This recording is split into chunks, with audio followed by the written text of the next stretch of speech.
Hey, this big guy is hard to see. I'm trying to backlight it a little bit for you. Right here.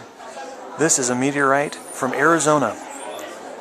Let you see the size of this guy. Here's my hand. And you can see just how big this thing is. Here's the top and the size. This is a little bit bigger around than a beach ball or a basketball.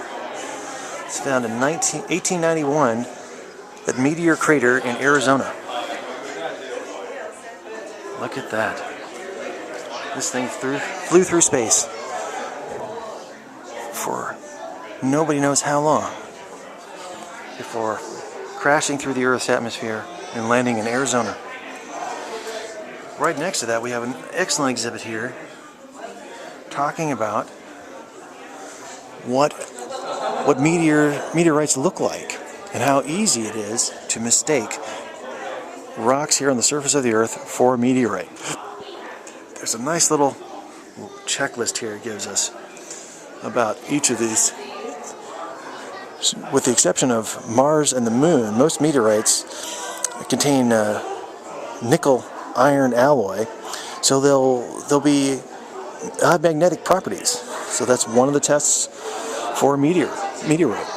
And these were all picked up, and people at one point thought they might have been meteorites with a dark color. And like this one here, wherever I can see it, there it is. This guy right here. This is actually a piece of cast iron, and it's got what's called a fusion crust on it. As a meteorite passes through the atmosphere, the 15 seconds of heat generated during this trip at nearly 3,000 degrees will flash fry the outside of the meteorite, resulting in a thin, often glassy, ash-black fusion crust.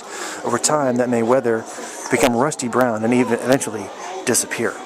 But it's one of the hallmarks that rock hounds will look for.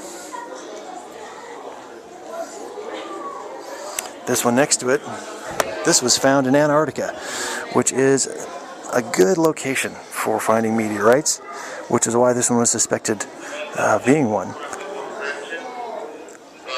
When they pass through the atmosphere, they often develop a shape of a rounded cone as parts of the surface are removed by melting, and can create a smooth surface that's featureless.